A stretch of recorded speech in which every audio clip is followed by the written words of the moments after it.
You, John Fitzgerald Kennedy, do solemnly swear.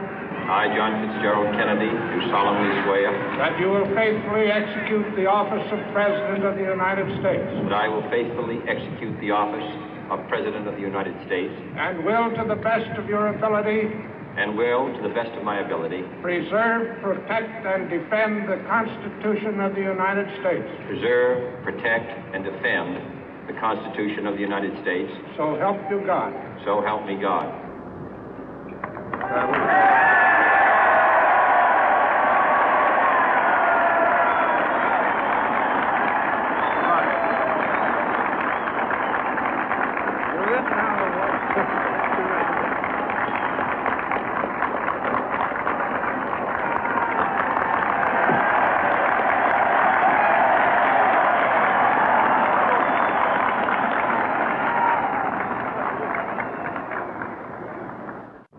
Vice President Johnson, Mr. Speaker, Mr. Chief Justice, President Eisenhower, Vice President Nixon, President Truman, Reverend clergy, fellow citizens.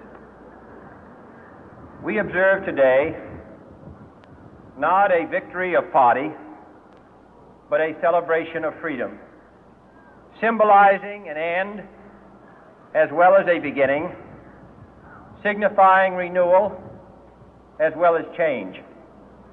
For I have sworn before you and Almighty God the same solemn oath our forebears prescribed nearly a century and 3/4 ago.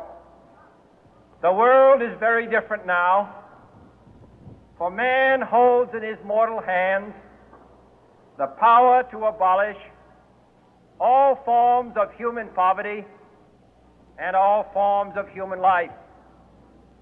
And yet the same revolutionary beliefs for which our forebears fought are still at issue around the globe. The belief that the rights of man come not from the generosity of the state, but from the hand of God. We dare not forget today that we are the heirs of that first revolution.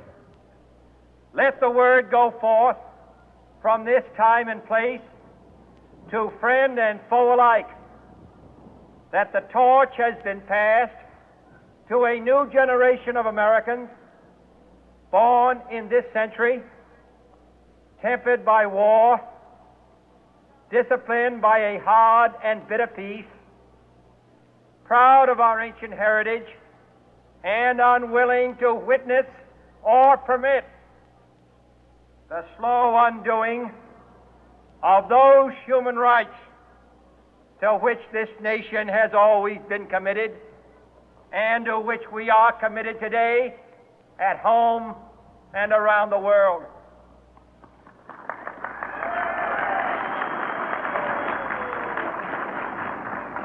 Let every nation know, whether it wishes us well or ill, that we shall pay any price, bear any burden, meet any hardship, support any friend, oppose any foe to assure the survival and the success of liberty.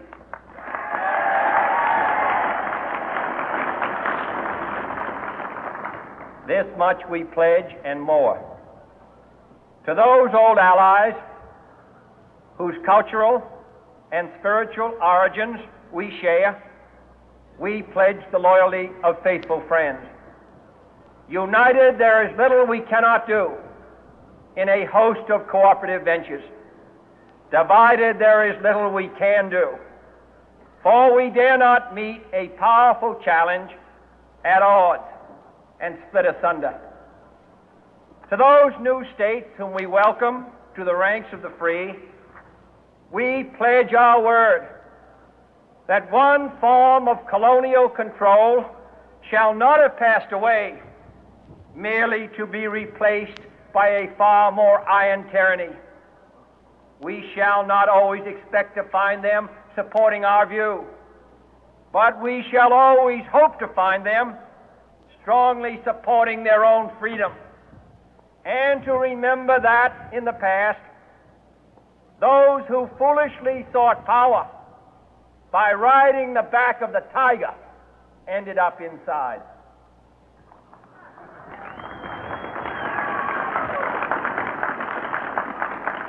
To those people in the huts and villages of half the globe struggling to break the bonds of mass misery, we pledge our best efforts to help them help themselves for whatever period is required, not because the communists may be doing it, not because we seek their votes, but because it is right. If a free society cannot help the many who are poor, it cannot save the few who are rich.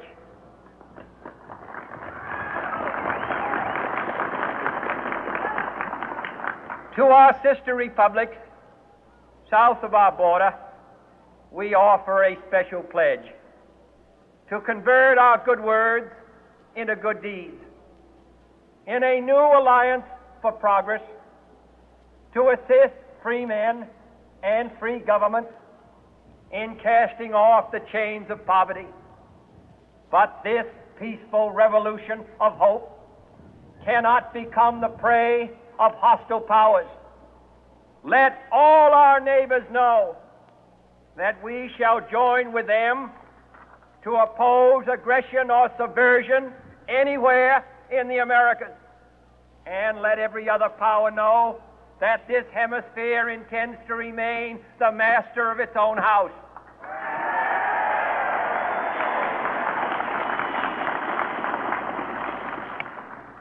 To that World Assembly of Sovereign States, the United Nations, our last best hope, in an age where the instruments of war have far outpaced the instruments of peace, we renew our pledge of support to prevent it from becoming merely a forum for invective, to strengthen its shield of the new and the weak, and to enlarge the area in which its writ may run. Finally, to those nations who would make themselves our adversary, we offer not a pledge, but a request that both sides begin anew the quest for peace. Before the dark powers of destruction, unleashed by science, engulf all humanity in planned or accidental self-destruction, we dare not tempt them with weakness, for only when our arms are sufficient beyond doubt can we be certain beyond doubt that they will never be employed. But neither can two great and powerful groups of nations take comfort from our present course, both sides overburdened by the cost of modern weapons, both rightly alarmed by the steady spread of the deadly atom, yet both racing to alter that uncertain balance of terror that stays the hand of mankind's final war.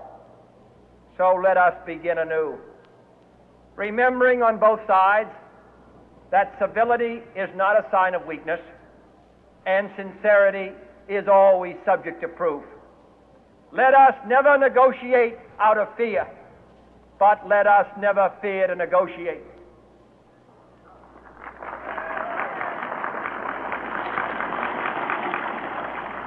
Let both sides explore what problems unite us, instead of belaboring those problems which divide us. Let both sides, for the first time, formulate serious and precise proposals for the inspection and control of arms, and bring the absolute power to destroy other nations under the absolute control of all nations.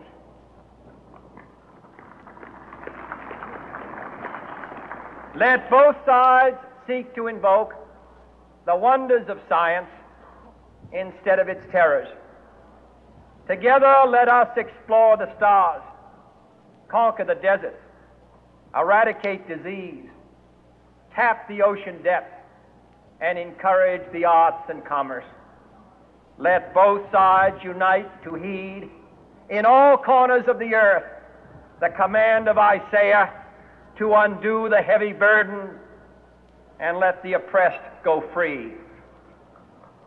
And if a beachhead of cooperation may push back the jungle of suspicion, let both sides join in creating a new endeavor, not a new balance of power, but a new world of law, where the strong are just and the weak secure and the peace preserved. All this will not be finished in the first 100 days, nor will it be finished in the first 1,000 days, nor in the life of this administration, nor even perhaps in our lifetime on this planet. But let us begin.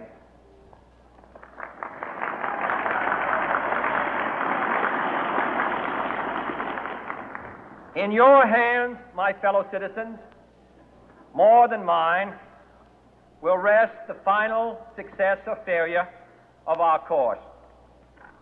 Since this country was founded, each generation of Americans has been summoned to give testimony to its national loyalty. The graves of young Americans who answered the call to service surround the globe.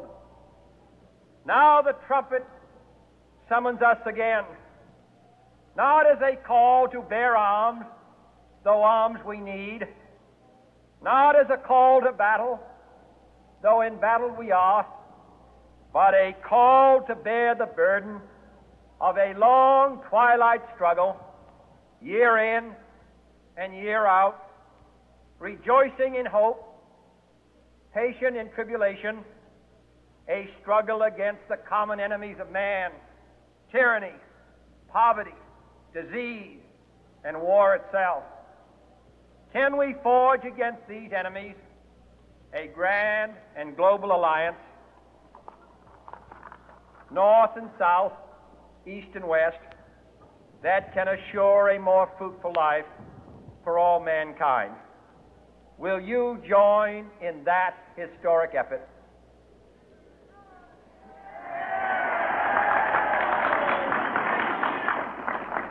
In the long history of the world, only a few generations have been granted the role of defending freedom in its hour of maximum danger. I do not shrink from this responsibility. I welcome it.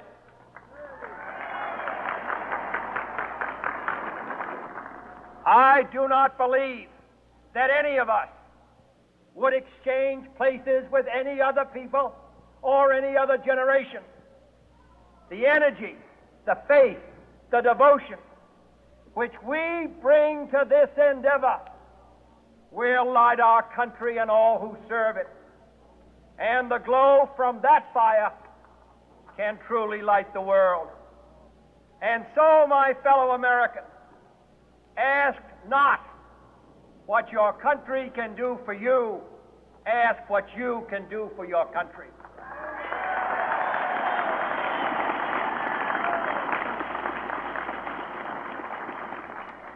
My fellow citizens of the world, ask not what America will do for you, but what together we can do for the freedom of man.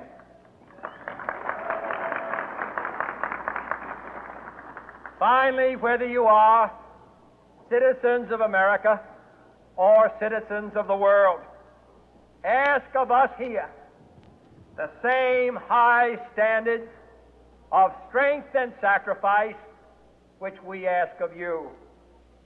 With a good conscience, our only sure reward, with history the final judge of our deeds, let us go forth to lead the land we love, asking His blessing and His help, but knowing that here on earth God's work must truly be our own.